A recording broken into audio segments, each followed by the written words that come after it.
క్రీస్తునాథుని యందు ప్రియ సహోదరి సహోదరులారా, తపస్కాలంలో 8వ రోజులోనికి ప్రవేశించినటువంటి ఈరోజు మనము ధ్యానిస్తూ ఉన్నటువంటి అంశం ఎడారి అనుభవం. ప్రతి క్రైస్తవ జీవితంలో ఎడారి అనుభవము ఎంతో ముఖ్యం. ఈ ఎడారి అనుభవం అంటే ఏమిటి, దాని ప్రాముఖ్యత ఏమిటి, మన ఆధ్యాత్మిక జీవితాలను మెరుగుపరుచుకోవటానికి ఈ ఎడారి అనుభవము మనకు ఎలా ఉపయోగపడుతూ ఉందో ఈ ధ్యానాంశంలో తెలుసుకుందాం. ఈ లోకంలో మన జీవితము ఒక ప్రయాణం.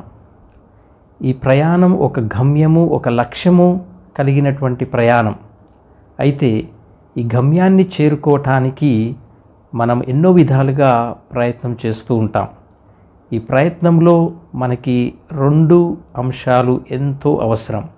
ఒకటి నిరంతర పరివర్తన లేదా నిరంతర హృదయ పరివర్తన, అనగా మన జీవిత ప్రతి అంశంలో మనము దేవుని వైపు తిరిగి రావటానికి ప్రయత్నం చేయాలి.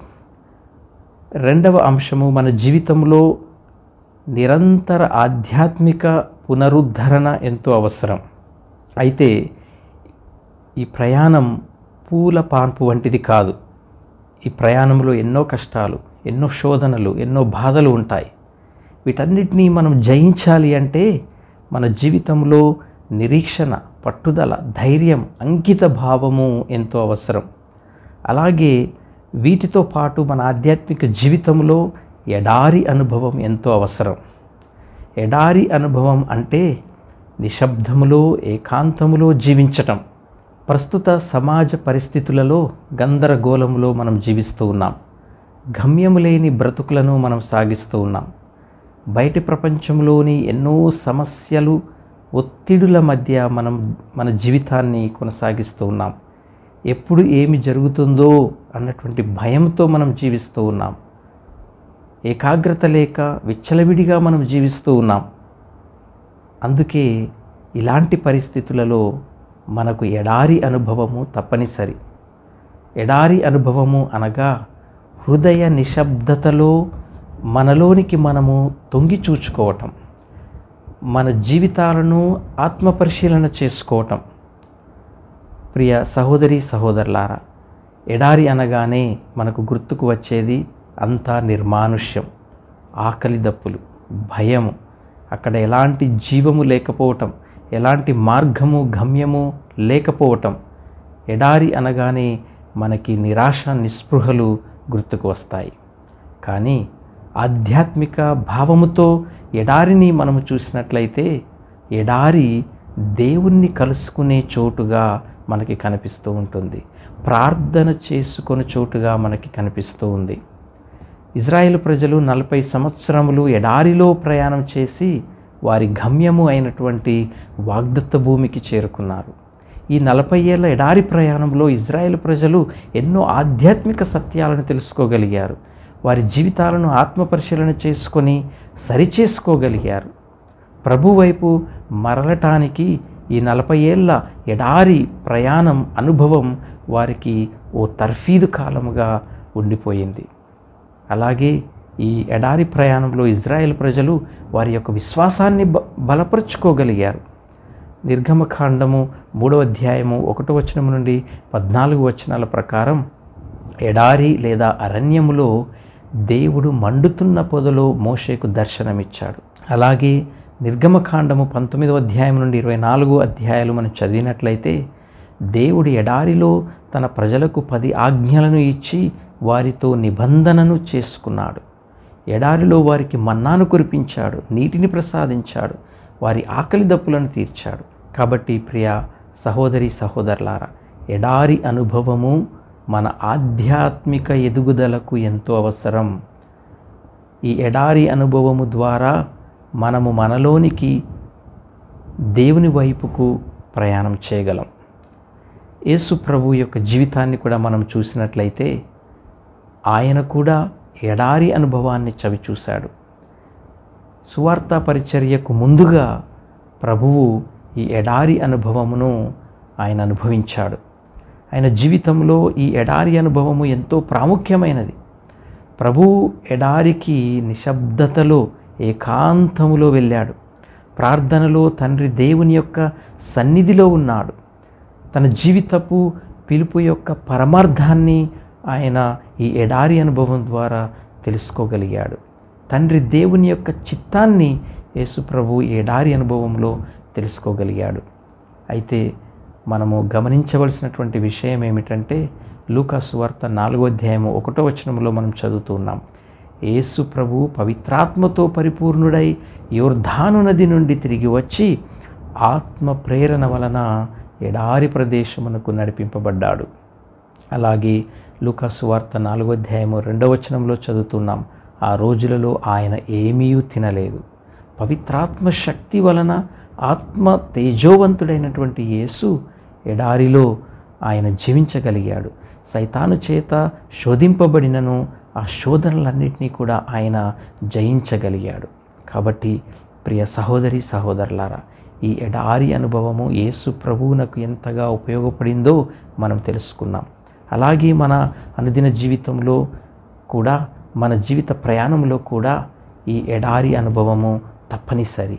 మన ఆధ్యాత్మిక ఎదుగుదలకు, దేవుని యొక్క చిత్తాన్ని తెలుసుకొనుటకు, దేవుని యొక్క ప్రణాళికను తెలుసుకొనుటకు మనకు ఈ ఎడారి అనుభవము ఎంతగానో ఉపయోగపడుతూ ఉంది. గుర్తుంచుకుందాం, ఎడారి అనుభవం అంటే మనము నిశ్శబ్దంలో, మౌనములో, ధ్యానములో ఉంటూ మనల్ని మనము ఆత్మపరిశీలన చేసుకోవటం, మన జీవితాలని చవిచూసుకోవటం, మన హృదయాంతరాలలోనికి వెళ్ళి మన జీవితాన్ని చవిచూడటం. అయితే మన ఆధ్యాత్మిక ప్రయాణంలో కూడా యేసు ప్రభు వలె మనము కూడా పవిత్రాత్మతో నింపబడాలి, పవిత్రాత్మచే నడిపింపబడాలి. అలాగే దైవ వాక్కు అనే ఖడ్గమును మనము కలిగి ఉండాలి. ప్రభు శోధనలకు గురి అయినప్పుడు ఆయన దేవుని యొక్క వాక్య సహాయముతో ఆ సాతాను శోధనలను జయించినట్లుగా మనము సువార్తలో చదువుతూ ఉన్నాం. హెబ్రీలకు రాసిన పత్రిక 4వ అధ్యాయము 12వ వచనంలో చదువుతున్నాం. దేవుని వాక్కు సజీవమును చైతన్యవంతమునైనది, అది పదునైన 2 అంచుల ఖడ్గము కంటే పదునైనది అని. కాబట్టి పవిత్రాత్మ, దేవుని వాక్కు, ప్రార్థన, ఉపవాసము కలిగి ఆత్మ పునరుద్ధరణ గావింపబడిన వారమై మనము జీవించిన ఎడల మన జీవితంలో మనము ఎదుర్కొనే ఈ శోధనలను మనము జయించగలం.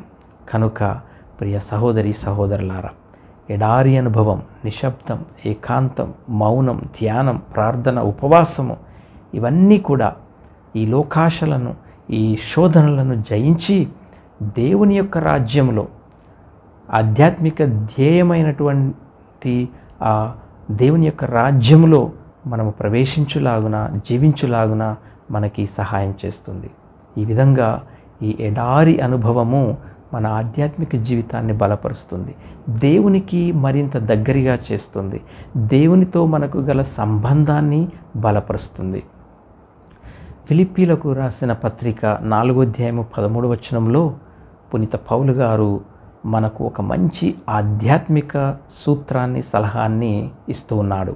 అదేమిటంటే, క్రీస్తు అనుగ్రహించు శక్తిచే మనము అన్నింటినీ చేయగలము అని అంటూ ఉన్నాడు. క్రీస్తు అనుగ్రహించే శక్తిని మరి మనం పొందాలి అంటే, ఆ శక్తి చేత మనము సమస్తాన్ని చేయగలగాలి అంటే, మన ఎడారి అనుభవంలో మన శోధనలను జయించాలి అంటే ఎడారి అనుభవాన్ని సక్రమముగా జీవించాలి. మన ఆధ్యాత్మిక జీవితము ఈ ఎడారి అనుభవము ద్వారా బలపడాలి. ఈ ఎడారి అనుభవము మనలో మార్పును తీసుకొని రావాలి, పరివర్తన కలిగించాలి, హృదయ పరివర్తన మనలో కలగాలి. ఈ మార్పే మనలో ఈ హృదయ పరివర్తన కావాలి. ప్రభువు సువార్త పరిచర్య హృదయ పరివర్తన పిలుపుతో ప్రారంభమైంది. ఆయన మొట్టమొదటిగా తన బహిరంగ పరిచర్యలో పలికినటువంటి వాక్యం మార్కు సువార్త 1వ అధ్యాయము 15వ వచనం, కాలము సంపూర్ణమైనది, దేవుని రాజ్యము సమీపించినది, హృదయ పరివర్తనము చెంది సువార్తను విశ్వసింపుడు అని. కాబట్టి మనలో ఆ నిజమైన హృదయ పరివర్తన మనలో కలగాలి అంటే ఈ ఎడారి అనుభవాన్ని మనము కొనసాగించాలి.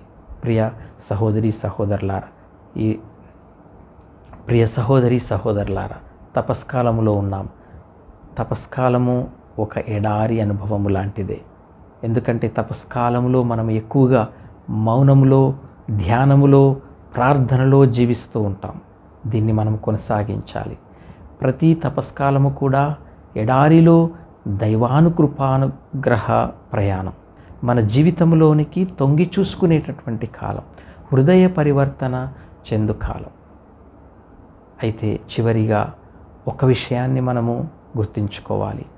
ఎడారి జీవితంలో శోధనలు అనివార్యం. శోధనలు తప్పకుండా వస్తాయి, అందరికీ వస్తాయి. కాబట్టి శోధనలకు లోనైనప్పుడు ఆ శోధనలోనే ఉండక, అక్కడే ఉండక, ఆ తరువాత శోధనలను జయిస్తే మనకి పరలోక రాజ్యము, నిత్య జీవితము ఉన్నది అని గుర్తించుకొని ఆ శోధనలను మనము పవిత్రాత్మ శక్తి చేత, దైవవాక్కు శక్తి చేత జయించటానికి మనము ప్రయత్నం చేయాలి. ఈ రోజుల్లో మన జీవితాలు బిజీగా ఉన్నాయి, గందరగోళంలో ఉన్నాయి. కాబట్టి ఎడారి అనుభవానికి మనం ప్రాముఖ్యతనిద్దాం. ఎడారి అనుభవం యొక్క అర్థాన్ని, పరమార్థాన్ని గ్రహించి ప్రతి ఒక్కరి జీవితంలో ధ్యానము, మౌనము, ప్రార్థన ఎంతో అవసరము. ఆత్మ పరిశీలన. బిజీగా ఉన్నటువంటి మనము కొన్ని క్షణాలు నెమ్మదించి మనల్ని మనం ఆత్మపరిశీలన చేసుకున్నప్పుడే ఈ తపస్కాలంలో మనము మన జీవితాలను, ముఖ్యంగా మన ఆధ్యాత్మిక జీవితాన్ని మెరుగుపరుచుకోవటానికి అవకాశం ఉంటుంది. కాబట్టి ప్రియ సహోదరి సహోదరులారా, తపస్కాలము రోజులు గడుస్తూనే ఉన్నాయి. ఆ తపస్కాలంలో, ఈ తపస్కాలంలో ఆ ఎడారి అనుభవాన్ని మనము చవి చూస్తూ ఉన్నామా అని ఒకసారి ఆత్మపరిశీలన చేసుకుందాం. ఆ ఎడారి అనుభవము ద్వారా ఈ తపస్కాలాన్ని మనము ఫలవంతముగా జీవించటానికి కావలసినటువంటి శక్తిని, బలాన్ని దేవుడు మనందరికీ దయచేయాలని ప్రత్యేకంగా ప్రార్థన చేద్దాం. దేవుడు మనల్నందరినీ దీవించునుగాక. ఆమేన్.